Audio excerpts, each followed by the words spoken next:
what you need and you're prepared. So we've been talking about sharing the gospel with ease, and I think that's something that we all want to do a better job of. We understand and we know we got to go out and talk about Jesus, but for some reason something stops us. Something keeps us from going out and doing that. And one of those things that we talked about from week one was we don't feel like we have all the answers. We don't feel like we are knowledgeable as we should be.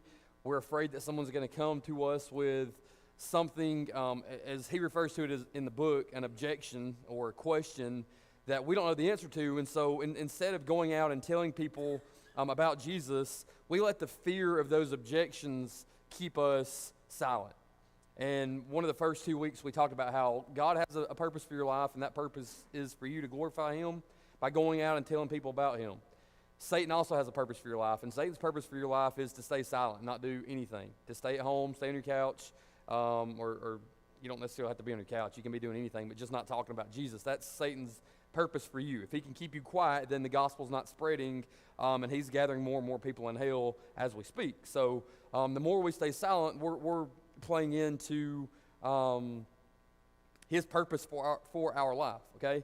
And so we started last week looking at these objections. What happens when someone comes up to me with an objection? What happens when somebody comes to me and has a question? Or, we all want to think that when we tell somebody about Jesus, it's just going to sink in. But most people are not just going to jump into something blindly without asking any questions or having any doubts or anything like that. And that is the same when it comes to the gospel, when it comes to Christianity, all right? When you go out there and you tell somebody that there was a man that lived 2,000 years ago, he died for them to give them life, people that haven't never heard that, they're going to have some questions, as you would, all right? People can come hand you a $100 bill and say, this is yours. You're going to have questions about that. You're not going to believe it, all right? So we talked about this last week. I'm going to repeat it this week, and hopefully it sticks. An objection is not a denial. If somebody comes to you and you tell them about Jesus and they have an objection or they ask a question about it, that's not denial. That's not saying that they are denying Jesus or anything like that. They simply have questions. But we don't need to be afraid of the objections. We don't need to be afraid of the questions. We don't need to be in fear that somebody's going to ask me something I don't know the name or the answer to. So we need to be prepared. We need to know where we can go in Scripture. And so, like with anything else, we talked about this from week one. I'm giving you sheets every week, and we're looking at Scripture, but there's so much more there. You can spend the rest of your life digging, and there's still going to be stuff that you don't know the answers to. There's still going to be stuff that you don't know where to point to in the Bible off the top of your head. We went to that Man Church conference Friday night, and there's a guy by the name of, am I saying it right, Recap? Yep. Angel was there. Was you hiding the whole time?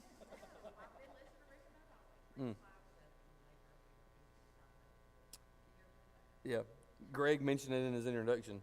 He said, Rick's here again tonight with his fly zipped. Anyways, I was amazed by that guy because he can quote, he did quote, and this is how I know he did it, he can do it. He quoted basically the entire book of Philippians. And it blew my mind because I'm doing good to come at you with one verse. I can't even remember my name half the time. I was at the bank a while ago, and I was making a deposit, and I wrote March 1st, 2017.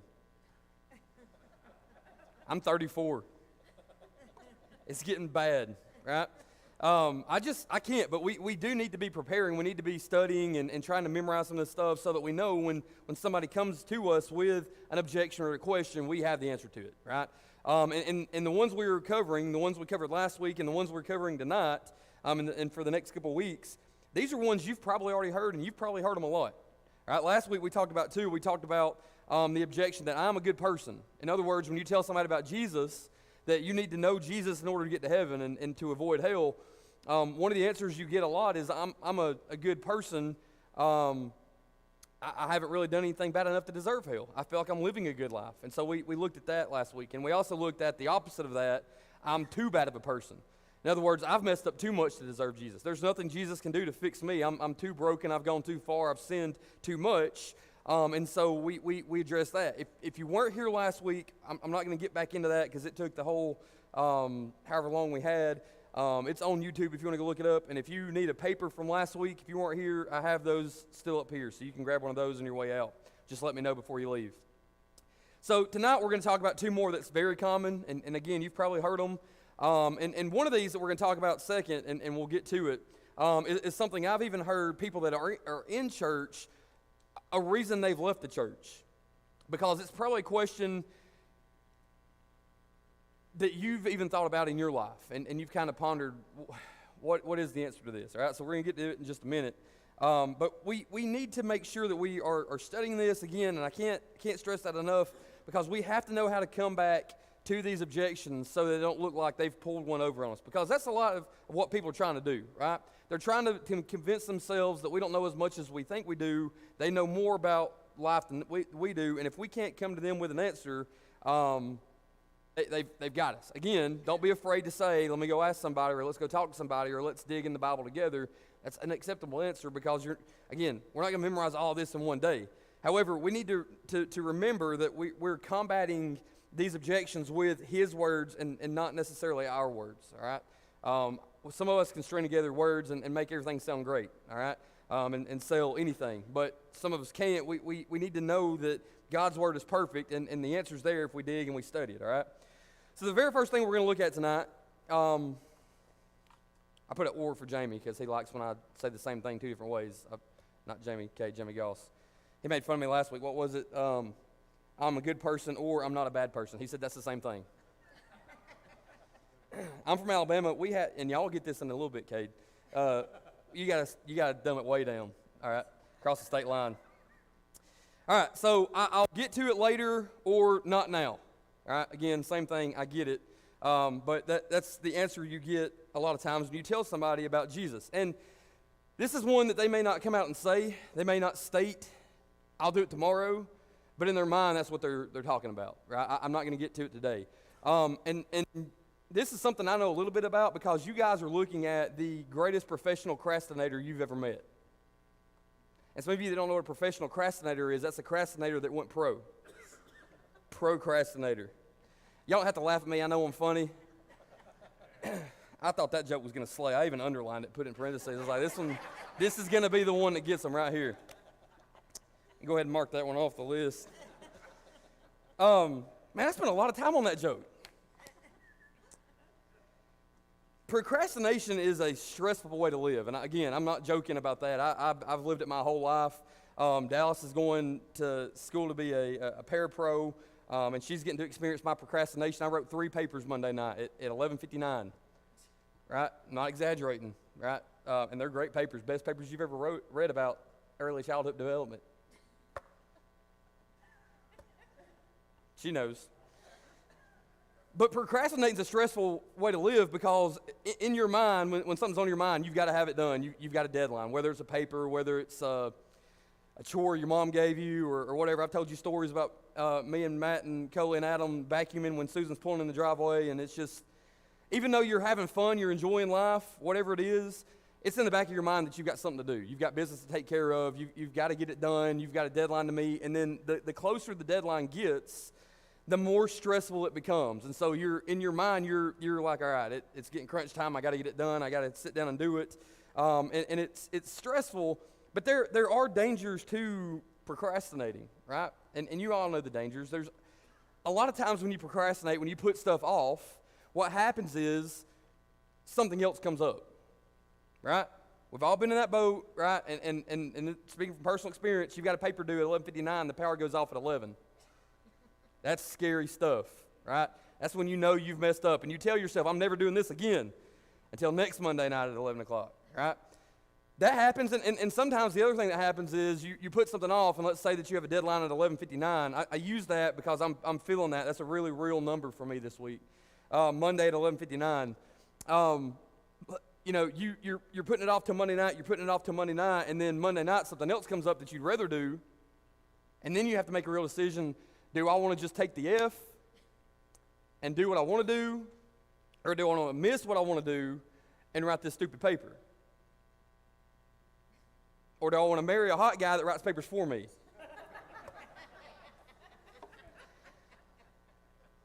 9 out of 10 times, we choose to just take the F or turn it in late, right? And so that happens a lot. Well, procrastination is not a game that we need to be playing. We need to go out there and get stuff done ahead of time. It's not healthy to procrastinate, but that's no truer than when we're talking about responding to the gospel. That is a very, very dangerous game to play.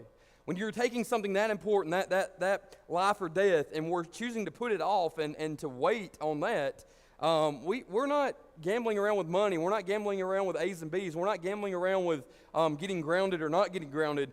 We're gambling with literal life or death situations, right? So some people view it as a gamble. They are literally gambling with their life. They think that they've measured out the risk versus the reward, and they think that if they just wait on giving their life to Jesus, then what they can do is they can go out and they can live their life how they want to today, and tomorrow I'll settle down and I'll start living for Jesus, because it's a lot more boring to live for Jesus than to sin how I'm liking sin right now and living the way I want to live. I'll just do it tomorrow. I'll put it off for tomorrow.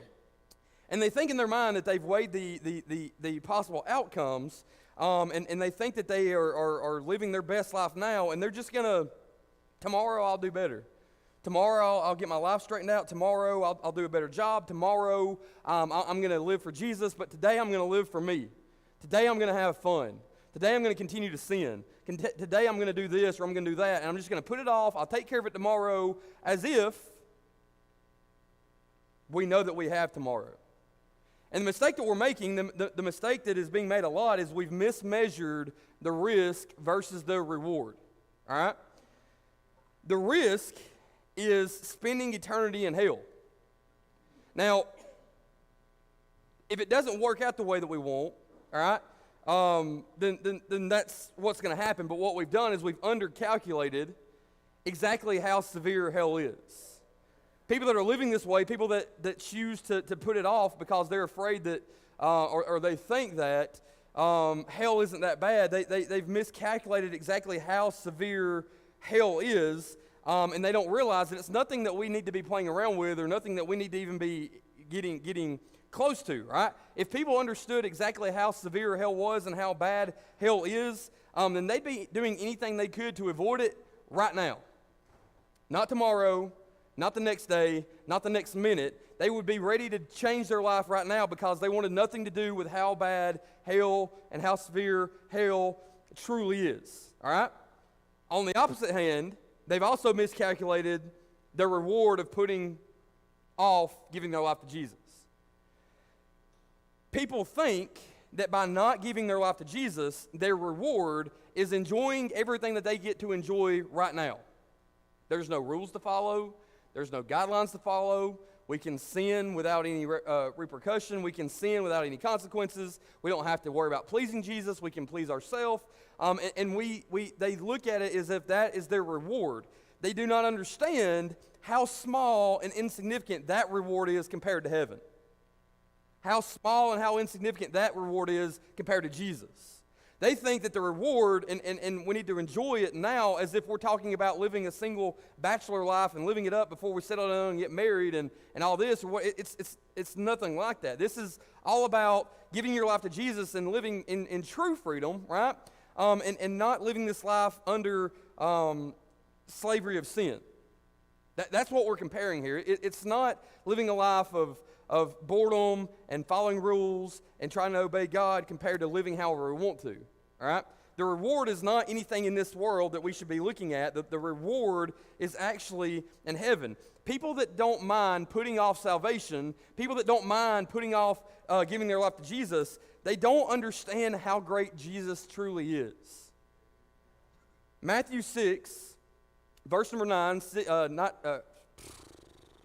Matthew 6, verse number 19 through 21, it says, "Do not lay up yourselves treasures on heaven, where moth and rust destroy and where thieves break in and steal. But lay up for yourselves treasures in heaven." Did I say heaven a while ago? Let's just start over like that never happened. I drank too many green drinks tonight. And that's Kool-Aid. That's not an alcoholic beverage. I also had like 3 pieces of that cake, and I'm feeling it. I'm like wiry, but it was worth every bite.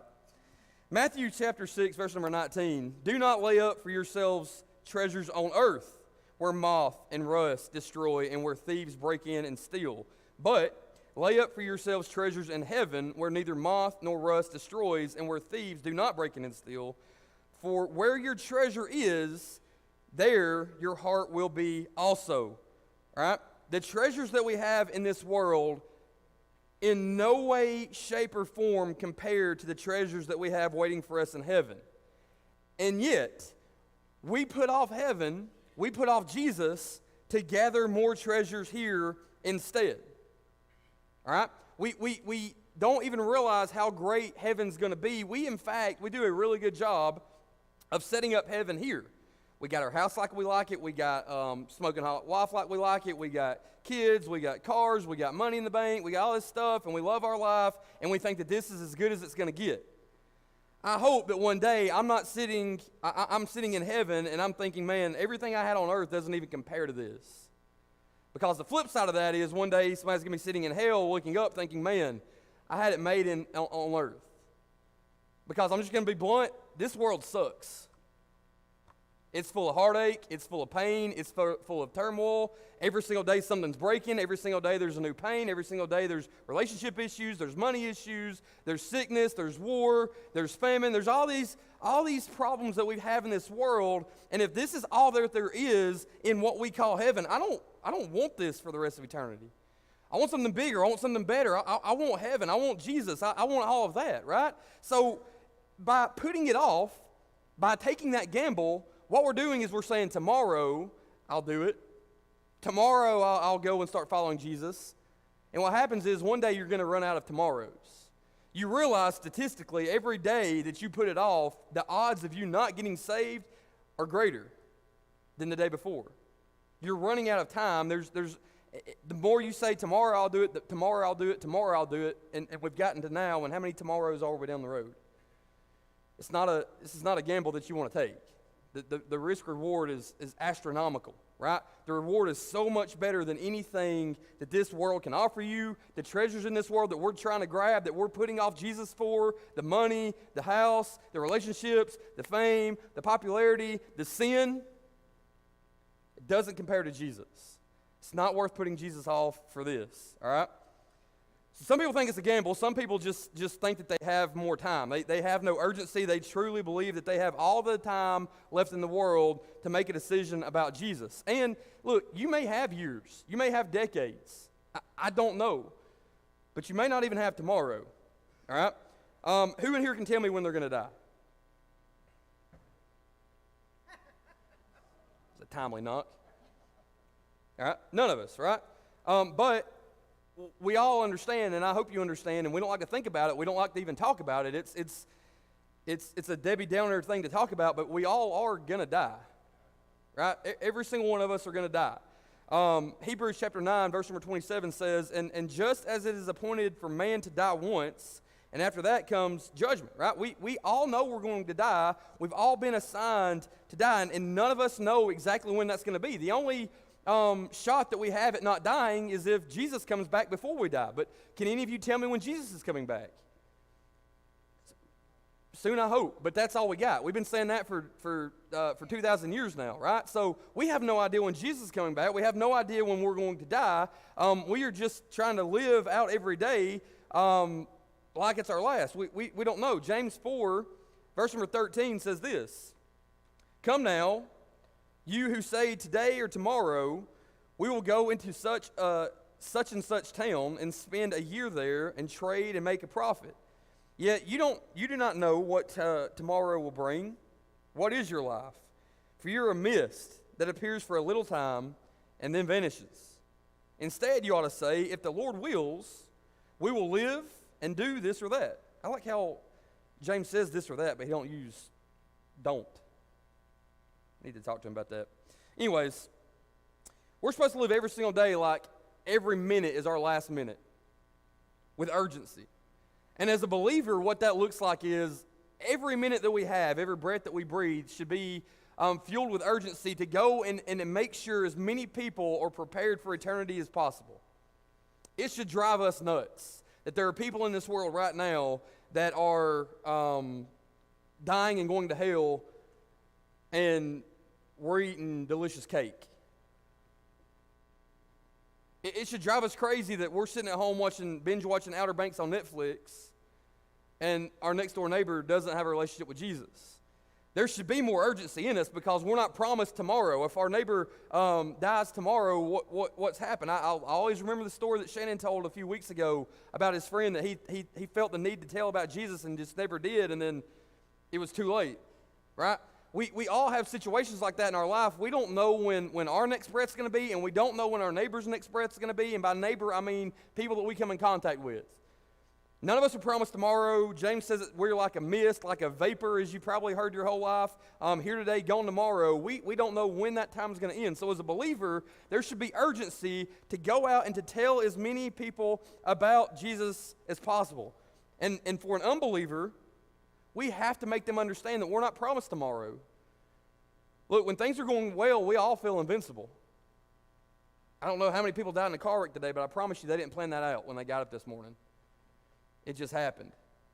You hear all the time somebody, I can't believe that young person died of a heart attack. They didn't see that coming. They had no idea that was going to happen when they got up this morning. Right? We don't know what tomorrow brings. We don't know that we will have tomorrow, right? And as an unbeliever, if tomorrow doesn't come, that means that they receive hell. And again, another hard truth we don't like to think about. But for somebody that put it off and they thought, I'll do it tomorrow, and then tomorrow didn't come for them, today they're burning in hell. Because they were presented the gospel and they refused to deny it. They refused to refuse it. They just didn't accept it. And now they're suffering the consequences of that. All right? Revelation chapter 20, verse number 15. And if anyone's name was not found written in the book of life, he was thrown into the lake of fire. The game of I'll do it tomorrow is the most dangerous game in the world. It is extremely dangerous, and we're putting off something that is life or death. It's not even life or death, it's eternity. And we put it off today, we're more likely going to put it off tomorrow, then we're going to put it off the next day, we're going to put it off the next day, and like I said, eventually those odds are going to run out. Eventually you're going to meet your last tomorrow, and if you continue to push it off and push it off and push it off, then there's a very real consequence of hell waiting on you. So I'll get to it later. The next thing we want to talk about, why would a loving God let bad things happen to people? Why would a loving God let bad things happen to people? Now, we talked about last week, we established that there's no good people. And we've talked about that way longer than 2 weeks, right? We've talked about over and over and over, everybody in this world, bad people, all right? We've all done bad things, even though we think we haven't. If you haven't committed a felony or you haven't done anything too bad or you hadn't made the headline news, you still sinned, you've still messed up. Romans 3:23, for all have sinned and fall short of the glory of God. James said in James 2:10, for whoever keeps the whole law but fails in one point has become guilty of it all. So if you've messed up just one time, you're a bad person. And we talked about that. There was a Rich Wingo, that's his name, was at the conference, and he was telling a story about his wife. I shared this story with Dallas. His wife was teaching a high school girls' Sunday school class, and she was teaching on sin and the danger of sin and how bad sin really is. And he said that his wife got up one morning and made cookies for the whole class, and she wrote a note, Rich, don't eat these cookies. He's like, I really wanted to because they look delicious. And so she takes them into the Sunday school room, and she passed them all out, and he said, they're the best-looking cookies you've ever seen. And she says, before you bite into them, let everybody get one. And so they all had their cookie, and they're waiting to eat the cookie. And she says, I want you all to know that I got up yesterday, and I went to the store, and I bought the best ingredients money can buy. I bought the best chocolate, I bought the best milk, I bought the best eggs, the best flour, whatever all goes in the cookies, I don't know. But I bought the best of everything, and I made these with the kindness of my heart, and I put so much into them. And then I went outside, and I got just the tiniest bit of dog poop, and I put it in there, and I mixed it all up, and I baked you cookies. And she's like, y'all eat. And he said you could hear the girls screaming from down the hall. Because no matter how much love and flour and milk and chocolate and sugar went in those cookies, that tiny little bit of dog poop ruined the whole batch. And that's the most simple way I've ever heard sin explained, but it draws it up perfectly. It don't matter how much you've sinned, just the tiniest bit corrupts you. and it makes you not good, all right?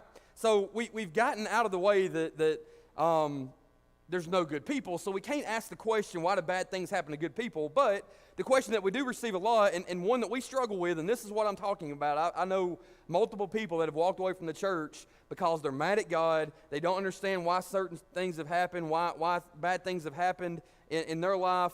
How can a loving God allow bad things to happen? If God's love and God's good and God's holy and God's this awesome dude that hangs out in heaven and grants our wishes, and if he's really that loving, then why would he allow bad things to happen?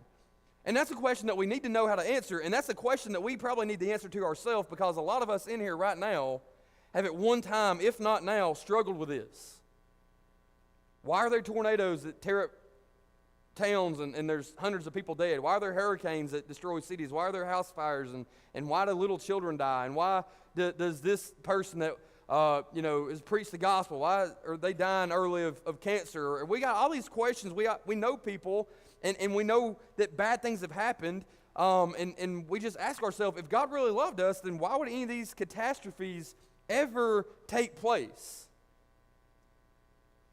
So first off, this world and all the bad stuff in it, that's not what God wanted for us. God didn't intend for us to have to live here with hurricanes and tornadoes and earthquakes and cancer and famine and all these things, right? God, that's not what God wanted for us. In fact, he wanted paradise for us. I put down here Genesis 2. You can go and read that story where God talks about how he's creating man and woman. He creates Eden, and he creates this beautiful paradise, and he puts man in it and woman in it, and he tells Adam, like, your job is to go out and just keep this. Walk around every day in paradise with me, and walk in hand fellowship with me, and enjoy all this stuff that I've given you, and that's what God wanted for us, right? And then we couldn't even handle it for a little bit. We couldn't handle it for even a minute, and we rebelled. Our generation, every generation, it gets worse and worse and worse, because the generation before has taken away a little bit of consequences, and then the next generation takes away a little bit of consequences, and now my generation thinks that you can go to school for $100,000 and you don't have to pay that back. My generation thinks you can have free medical, you can have free this, free that, everything's free. My generation thinks that everybody needs a trophy.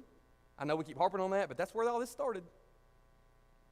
Everybody gets a trophy. You can't run, you get a trophy. You hit 14 home runs, you get a trophy. Everybody gets a trophy because we're all the same.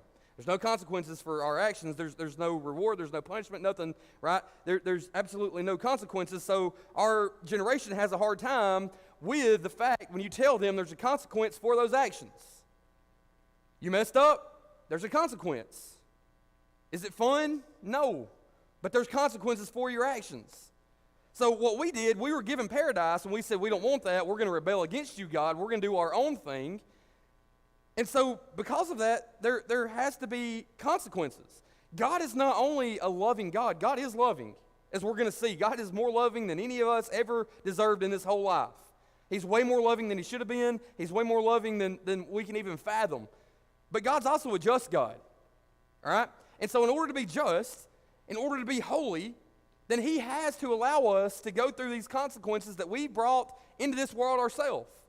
So God gives us paradise. We rebel. We sin. It doesn't take much. And then we have Genesis 3:16 through 19, where it kind of gives us just a smidget of these consequences that we brought into the world, the biggest one being in verse number 19. God says to the woman, I will surely multiply your pain in childbearing. In pain you shall bring forth children. Your desire should be contrary to your husband, but he shall rule over you. In other words, y'all are going to fight like cats and dogs every day. How many of you fought with your husband or your wife today? Liars. How many of you lied in church today? To be fair, Dallas, we're about to fight right now. Look at her. That's why I didn't want to fight. Right? So all this is because of sin. Then verse number 17, he goes to Adam and he says, here's you. And notice, at the tail end of 16, he's going to rule over you. And everybody wants to argue, well, the man is not superior to the woman and all that. That's all awesome, and that's correct. Everybody's valued the same by God. But he gives man the blunt of this responsibility. He says, it was your job to be in charge. It was your job to be the authority. You failed your wife. Here you go. Because you have listened to the voice of your wife and have eaten of the tree of which I commanded you, you shall not eat of it. Cursed is the ground because of you. In pain you shall eat of it all the days of your life. Thorns and thistles it shall bring forth for you, and you shall eat the plants of the field. By the sweat of your face you shall eat bread, till you return to the ground. For out of it you were taken, for you are dust, and to dust you shall return. So in other words, every single step of your life is now going to be painful. It's going to take effort. It's going to take work. It's going to take blood. It's going to take sweat. And by the way, one day you're going to die now. For the first time, we have death entering the equation. In other words, if you could have just done what you was told, if you could have just avoided that one thing I told you not to do, if you could have lived in paradise and ate off whatever you wanted and been happy and been content and walked hand in hand with me, you would have had it made. There would have never been any pain. There would have never been any suffering. There would have never been any hardship. There would never been any trials. There would never be any death. There would never be any cancer. There would never be anything. But you couldn't handle it, and because of that, now there's death. So God didn't bring bad things to us. We brought them on ourselves. We're the ones that welcome the bad stuff.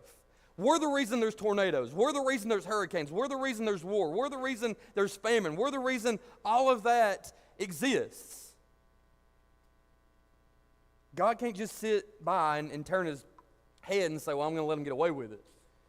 Because if he does, he's not just. If he does, he's not holy. So bad things happen to people does not mean that God doesn't love us. Right? All it means is that we love sin. We love sin more than we love God. We love sin so much that we had all this, we had this entire world at our fingertips. He'd given it to us, and we said, we'd rather do our own thing, God. I know what you gave us was awesome. I know the plan you set out for us was amazing, but we think we could do better. And now what we're experiencing are the consequences that comes with that. Out of all those bad things, right? To answer the question, why does bad things happen if God's so loving? It's because we brought them on. We're the ones who asked for them. We're the ones that are responsible. But at the center of that question is this big question that you're going to have, and you may have already had. Out of all the consequences that we have out of our action of sin, hell's the biggest one. Without sin, we don't have hell. We don't have to worry about hell. We don't have to think about hell. We can just live our life and be joyous and be peace and all these great things. But because we're sinners, because we've decided to live a life of rebellion, sin is a real consequence that we have to look forward to. So then the question at the center of all this becomes, if God loved us, then why would he send us to hell? If God loved people, why didn't he just snap his fingers and send everybody to heaven? If God loved us, then why in this world would he ever allow anybody to burn in hell? God doesn't send people to hell out of lack of love. Right? He sends people to hell. He allows people to go to hell that refuse to use the rescue line that he's thrown out for us. The question is not if God loves us, then why would he send anyone to hell? The question is, if God didn't love us, then why would he provide a way out of hell for us? Because again, he wasn't the one that created hell and said, I've created this because I'm going to throw all these people in it. He gave us paradise. He gave us something better. We're the ones that said we didn't want that. We're the ones that said we want better than that. We're the ones that said we want something different than that. That's the reason we have to look forward to hell, not because of God. It's on us. God could have and should have just said, you know what? Hell's what you get. Because I gave you so much. I didn't have to give you anything. I didn't have to even create you. But I did. I loved you enough to give you paradise. I created everything around you for you. I said, you can rule over everything. Y'all can walk hand in hand with me. You can enjoy one another's company. You can have it made. And you said, no thanks. I'm going to take my way. And because of that, there's hell. But that's not what he desired for us. 2 Peter chapter 3, verse number 9, the Lord is not slow to fulfill his promise, as some count slowness, but is patient toward you, not wishing that any should perish, but that all should reach repentance. That's on the back of your sheet, I'm sorry. We should never look at the bad stuff in this life and think, man, God must not love us. There's a tornado that killed a family, and there's a hurricane, there's earthquakes, there's war, there's cancer, there's heart attacks, there's little 3-year-olds that are dying of cancer. God must not love us because this world is just rotting away, right?